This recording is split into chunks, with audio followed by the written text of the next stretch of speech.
Are you totally fine with having clitoral and G-spot orgasms with a partner, but when it comes to doing it on your own because, maybe you're single or something, you can't figure out why it's so difficult to get turned on and to have a clitoral or even a G-spot orgasm with yourself?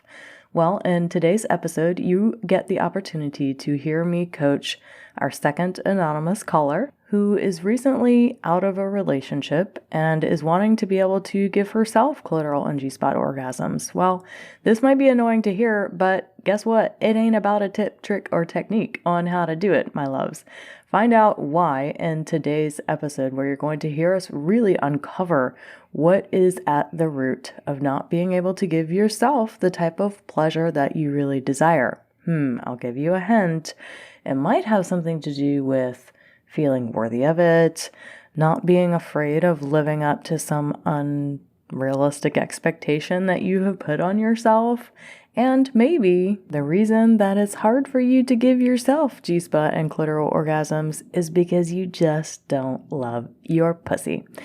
So if you have struggled with loving your pussy, and if you've struggled with feeling worthy of pleasure and giving yourself that pleasure, then listen to the episode today to hear how we healed and integrated these aspects of our second anonymous caller's life so she could move forward with actually self-pleasuring to give herself the pleasure she knows in her head that she's worthy and deserving of, but doesn't feel it in her body. Also, I currently have 2 spots available for private coaching clients in my Sex Goddess 5 Months to Total Freedom in the Bedroom program. If you listen to this episode and you're like, holy shit, that was epic. I need this kind of support. I need this kind of being guided and led through my inner world so that I can heal and integrate these parts and pieces of myself and have the kind of pleasure I want to experience too. Well, then this is exactly what you are going to get when you sign up for private coaching with me.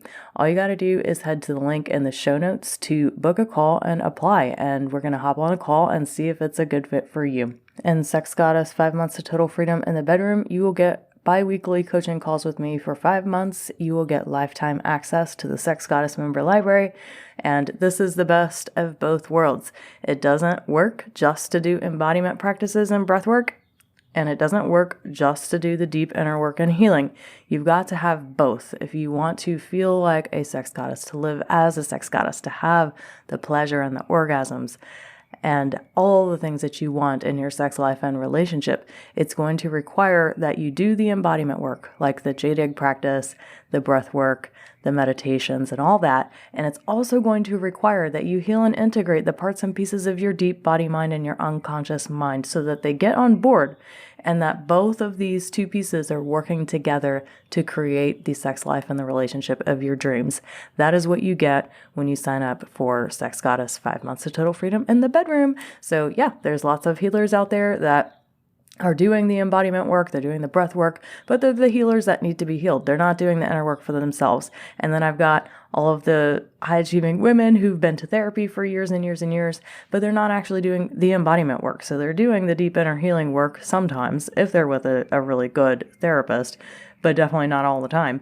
And they're not doing any of the embodiment work. So it really takes both. So if you are ready for the best sex and the relationship of your life, then all you need to do is head to the link in the show notes, book the call and apply, and we will talk about it. All right, and one more thing that I really want to point out before you go listen to any of these anonymous coaching sessions is that these sessions are sped up. The long pauses are deleted to make it more easy to hear and listen to. Please know that I'm a somatic coach, so it's really all about going into the deep body mind, into the sensations in the body. And these sessions actually take twice as long as what you're hearing. So what you're hearing, she's not just coming up with this stuff, so quickly. It actually takes a lot of time and focus and attention to get to these deeper parts of herself. So, just so you're aware of what it's actually like, it's much slower than what you're hearing here. Okay, now to the good stuff. This is the Multi-Orgasmic Millionaire Podcast, the only sex podcast for 7- and 8-figure conscious leaders who want to embody their pleasure and to have the best sex of their lives. I'm Tilly Storm, top 20 sex coach in the world, and your host today.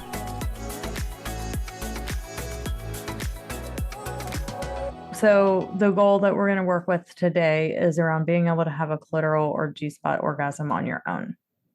Mm-hmm. Okay. Gotcha. All right, love. So we're going to go through a process. I'm curious if you have any sticky notes or notepads. Yes, let me grab one. Okay.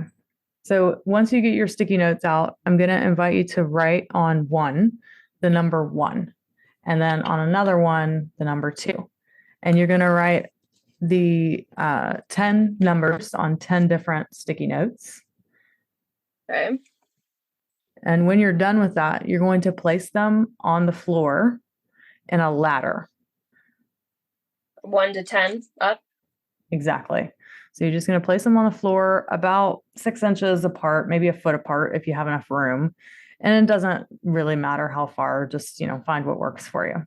Constructing my ladder. Okay. Got my pieces on the floor. Awesome. Okay, we're going to come back to those in just a moment. But I'm curious, in order to have a clitoral or a G-spot orgasm on your own, what would you need to know to be absolutely true in order for that to happen? What would I need to know to be absolutely true? That it's possible. Okay. What else? I'm capable of giving it to myself. I'm capable of, I know my body enough to know what turns me on. Okay. And in terms of Maslow's hierarchy of needs, have you ever seen that before? Yeah. Okay. So when you think about the hierarchy of needs, at the bottom is our need for safety. And then higher up on the needs is like respect, right? So there's safety, there's love, there's belonging, there's respect, there's several different other ones too. So I'm going to ask you this question again, and I want you to think of it in terms of the hierarchy of needs, right? So, what would you need to know to be absolutely true to have a clitoral or a G-spot orgasm? That I'm worthy of pleasure. That you're worthy. Hmm? All right, great. So, I want to invite you to come to your ladder now. Okay. I want you to just feel inside of your body right now. Maybe you could place one hand on your chest, one hand on your low belly. And just knowing that you have this ladder that represents the numbers 1 through 10 to your side. Just feeling inside, how worthy of pleasure do you currently feel? Where 1 is not at all and 10 is completely worthy. I feel at a 6. Gotcha. And I'm curious if you could just tune into your body and just notice inside at what level on the scale of 1 to 10 would you need to be at a feeling worthy of pleasure in order to have a clitoral or a G-spot orgasm on your own? A 9. Okay. So I want you to move to the number 6. Okay. And just taking a moment to really feel inside of your body what it feels like to know that you are worthy of pleasure at a level 6 on a scale of 1 to 10. What do you notice? What do you feel inside? Feel like I know I'm worthy of more, like logically. Sensationally, I feel like there's still some shame or guilt that's making it lower. Yeah. And what's the shame or guilt feel like somatically? Like, what are the actual sensations of that you notice in your body? I feel like heavy energy in my legs. It feels harder to connect to my pussy, to feel it. Yeah. So it sounds like the shame is like a heaviness inside that you carry. Okay. So I want to invite you to see if it feels possible to turn up your internal volume of worthiness to a 7. So if you were to move to the 7 on your slot on your ladder of 1 to 10, what do you notice happen? Feels more loving, more worth. my heart activation. Yeah. And I'm curious if it feels possible to turn up that even more from a level 7 to a level 8 of feeling worthy of pleasure. It's a little bit more exciting, a little bit more lighter sensations. Is anything feeling in fear or resistance of this level of worthiness? I feel like I should be a 10, like I know I deserve and I'm worthy of pleasure. So, what keeps you from being a 10? The action, the like moving it into reality of actually, if I feel like I'm a 10, I feel like I should be self pleasuring a lot more than I am because I am so worthy of pleasure and feeling good. But I don't always act upon it. Yeah. And what keeps you from self pleasuring? What keeps me from self pleasuring? I think with what I'm learning right now in the pussy book of that self pleasure always needs to lead to an orgasm. And my idea of what an orgasm is or what I've experienced is just this quick high up and then this kind of down, like too much sensation at once. And instead of what it really could be is this just like longer experience of pleasure. So, what I'm hearing is that what keeps you from self pleasuring and even giving yourself the opportunity to have a clitoral or a G spot orgasm is an expectation that it has to look a certain way. Mhm. Yeah. And what is that like to feel that pressure, that expectation? How do you feel that in your body? Like I don't want to do it. I don't want to live up to the expectation. Yeah. So, what is the fear of not meeting the expectation, though? That's what I'm curious to explore here. That something keeps you from self pleasuring because there's something inside that is afraid that you won't live up to the expectation. What is this about? I think the fear is something's wrong with my pussy. Do you believe that? I used to, Hmm. Okay. especially labia. My inner labia is bigger than the other. And my at one point that my vagina looked weird. And that really hurt me. And there's a lot of fear of the looks. But then he also broke up with me basically because I wasn't his type after it all. So I think there's fear, there's resistance of really owning me, my body, how I look, and seeing the worth, seeing the beauty in all of my appearance. Yeah. Well, could you feel that fear inside? And let's just get acquainted with that fear of not living up to someone's expectations and the fear that if I put myself on the line and I become vulnerable and sexually open to someone, then they might deem me as not good enough or not their type or whatever it is. Let's just take a look at that fear for a moment. So, what do you notice when you bring your awareness to fear? Like, if you could see it in front of you, what do you notice as you look at it?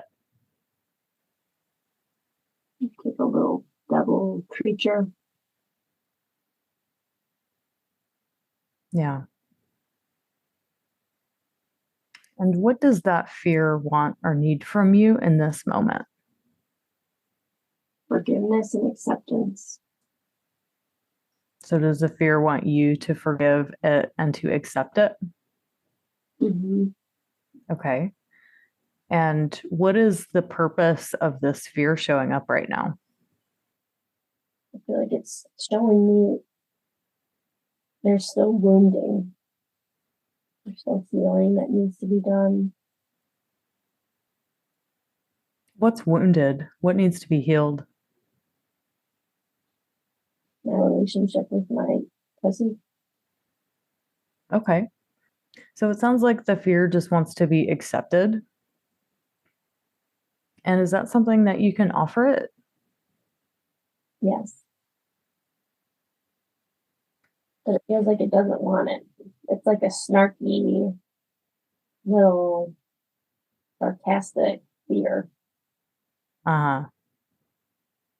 Well, when we spend so much of our life trying to get rid of fear or to push it away, to hide it in the closet, right? A lot of times our fear would have that sort of reaction. It makes sense that if we try and ignore and get rid of something for long enough, then if we try and build a relationship with it and tell it, I accept you, it's probably not going to be very confident that you're actually being real about that. Yeah. Right. Okay. So do you feel that's kind of what's going on with your fear right now? Is this kind of like, I don't know if I actually believe you? And send it some love and acceptance from a distance energetically. Yeah. Okay. Well, let's see what happens to fear as you just send it indirectly some love and acceptance. Starting to soften a bit Mm-hmm. and saying, you actually love me. Yeah. I feel like it's the fear of my pussy that's there. Tell me more. Like the just the disconnect that I had, and then it turned into fear, and now it's coming up. Like when I'm giving it love, it's like you actually love me, but I feel like it's talking from my pussy and my womb of like, wow, you actually feel this way. You're not scared of me. You're not scared to explore, to feel and hear. Yeah, exactly. When things get loved on, they usually soften, huh? And open up a little bit more. Mm. So, what sort of relationship with your fear do you think you could have instead of maybe trying to push it away or not pay attention to it or get rid of it? How might you shift and change your relationship with fear, knowing what you know about it? That fear is something I can appreciate, or I can love it for being maybe nervous or scared just because I care, but it's not something that needs to stay dormant, be pushed away. Like I don't want to run from fear. I don't want to try to avoid it. I want to say, hey, I see you, I hear you, I love you. Thank you for showing me this. And I want to do it still. Yeah, beautiful. So, knowing that you can begin to build this relationship with fear of acceptance and love, that this fear doesn't actually keep you, it doesn't have to keep you from self pleasuring. But Mhm. that's just kind of the default, right? Is that, oh, there's fear. I don't want to touch myself. That's dirty. I might be gross. I might not look the way that I think I should look, right? So I'm just going to avoid it altogether. Right. Exactly. Yeah. So if instead of just letting that default pattern happen, we could instead notice when the fear comes up and then just inviting and saying, allowing, I accept you. Yes, I get that there's this fear here and I can still self pleasure. I know I'm beautiful. I know my body is beautiful. I know my vulva is beautiful. I know I'm worthy of pleasure. I can have fear and pleasure. Mm, yes, I can have fear and pleasure. Yeah. How does that feel? It's good. It's empowering. Yeah. So right now you're at this level 8 of feeling worthy of pleasure. So the other day I was riding my bike around and I was just singing a song to myself of how life always provides because I've got fear by my side. And I'm thinking in my head, if someone heard me singing this to myself, they would think I was crazy. But sometimes having fear by our side is the best thing because fear keeps us from doing silly things. It actually keeps us alive, right? Our fear keeps us from running in front of a car. Our fear keeps us from, doing stupid things that would, put our life in danger, right? So we might have this fear there, but it's not something that's necessarily a bad thing. So I'm curious if knowing that fear is just fear, it's neither good nor bad. It just is what it is. Would it be possible to turn up the volume and move from a level 8 to a level 9 of feeling worthy of pleasure? Yes. And sending love to the fear, but also seeing it transform into something else than this little devil. Mm-hmm. And just be careful. And I can be careful, but I can still feel the fear and be worthy of pleasure. And what do you notice in your body? What sensations arise? The energy body's pulsing. Oh, got it. Yeah. It's like feeling, which feels good as well. It feels good to feel my energy, to feel my body, Mm-hmm. feel my heart. And did you want to see if it was possible to move from a level 9 to a 10 of feeling worthy of pleasure? Mm-hmm. Yeah, So, what happens when you turn up that dial? I can feel her heartbeat, Yoni's heartbeat. You said you could feel the heartbeat of your pussy? Mhm. Yeah. That that space here, Yeah. turning her on again at a full 10. Mm-hmm. I can like visualize a dial in my mind with pleasure and like seeing the knob actually turn. So that's a good visual for me to connect to of like I am worthy of a 10 and it should be at a 10. And if it's not, I can practice turning it up again to 10. Exactly. Yes. Do you see how you have the power to do that without anything in your life actually changing? Mm-hmm. Yes. That you being worthy of pleasure isn't ever something that's going to come from outside of you. It's just a state of being, and you have the power to turn up that dial at any point. Mm-hmm. It's my power. Yeah. So, what would your life look like if you lived at this level of worthiness? More joyful, more connected, taking action on my goals with her internal guidance. She's on, fully worthy, making time for connection, exploring my pleasure, what feels good, what doesn't feel good. Yeah. Well, what supports you to experience this level of worthiness in your life? Remembering that I'm in control, that I decide I'm worthy of pleasure. No one else can decide that for me. That this is a mental, this is a feeling, an emotion is in my control. That I'm not looking outside Hmm. for pleasure. And what does it feel like in your body? So, when you came on here, you said, I know I'm worthy of pleasure, but you didn't actually feel it. So, I want you to notice what that really feels like the somatic signature of worthiness in your body. Feel this really rooted feeling, like being really home in my body, feeling living in my root, in my sacral chakra. Yeah, feeling rooted and at home in your body, being embodied. Yeah. Living here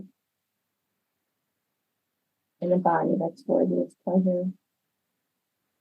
Yeah. So taking as long as you need to let that sink in and for that process to integrate. And whenever you're ready, just coming back. to the screen. How was that for you? Really good. What did you learn?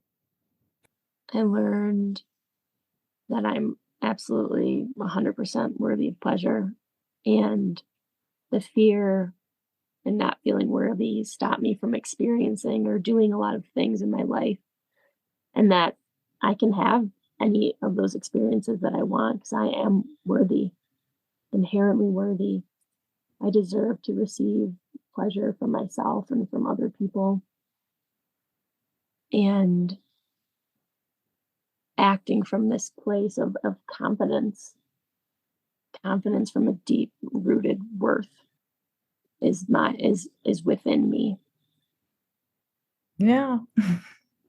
So I could have just gotten on here and said, "Oh, you don't have clitoral and G-spot orgasms? How about just go try this technique?" What would have happened? You never would have did it because you Mhm. had a block to self-pleasuring in the first place because there's a fear, right? And this is why those things don't work, right? Just telling someone to take the tool or the technique and go do the thing, they're never going to do it, or they'll do it and then they'll give up because it didn't work immediately, or there's too much resistance that comes up to even do it in the first place, right? So it's often these things, such as our fear or any other emotion like shame or even guilt, which did come up for you too. But I had a feeling that wasn't quite it. And then Mhm. we discovered that it was the fear from your experience with your past boyfriend. And I would imagine probably from some of the earlier traumas you've experienced in your life as well. So, yeah, what would be a next action step for you to take at this point, now that you know what you know about yourself, to be able to have the clitoral and the G spot orgasm on your own? I feel like exploring and feeling excited about it, about feeling pleasure, and it's that it's like, ooh, I get to feel pleasure, I get to connect to myself. It's not something that has that fearful or resistant energy. It's something that's exciting and more light. Mhm. Exactly. Okay, Mm. so that's what you get to do. Connect and love. Yeah, beautiful. So, in terms of techniques or whatever to move forward, learning how to self pleasure. I know part of your desire is to figure out what it is that I want and like and what works for me, because this is not something I figured out on my own yet, only with a partner. So definitely jade egg practices are the next step for you. Doing an intentional jade egg practice. I have that. Have you started jade egg at all? I used to have one a couple years ago, and it's a really funny, unfortunate and funny story, but I was wearing it and I forgot, and I was in a public bathroom and it, Not the it came, first time. I've heard that. so I don't have it anymore. This was like probably like 4 months ago, but I was starting to use it and just feel it in and like do some tightening and like contract, expand. Hmm. Yeah, squeezing and releasing. Yeah. Well, that would be my suggested next step for you, is to actually spend intentional time self-pleasuring. This is, you're a youngin, so your body is actually just now finishing developing sexually. So you're in a really good time to create that wiring that you want to have. And if you self-pleasure in an intentional way, without the goal of orgasm. So you said at the beginning that that's a lot of the hang up, is the expectation and the feeling that it has to look a certain way. So JDEG is all about not giving a fuck about what orgasm you have or whether you feel any pleasure at all. It's really about taking time with your body to tune in and listen, and then letting the pleasure arise in whatever way it wants to arise. And if you have an orgasm, freaking awesome. If you don't, oh well, it doesn't matter. That's not what it's about.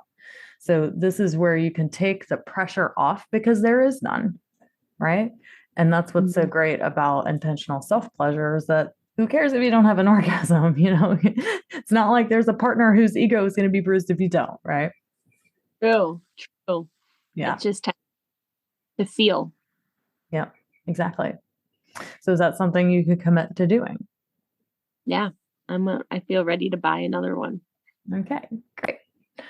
Awesome, my love. All right. So if you were listening to that whole thing and you were like, hot damn, Tilly, I need this sort of thing. This is like the biggest thing that I have going on in my system is not feeling worthy of pleasure, not being able to even get myself to the point of self-pleasuring because I've got all these other blocks and resistances coming up. You see now how it's not about just doing the thing. You can't like force yourself into these things because it's just going to backfire. It's going to make all of your efforts, all the things you've tried before, be completely unfruitful. So a lot of times it requires that we go deep into the body mind to heal and integrate these parts and pieces. All right, so just as a reminder, I have 2 spots currently open for private clients in my Sex Goddess 5 Months to Total Freedom in the Bedroom program. All you got to do is apply at the link in the show notes, and this is the type of support that you will get with me when you sign up for that program. All right, hope to see you there.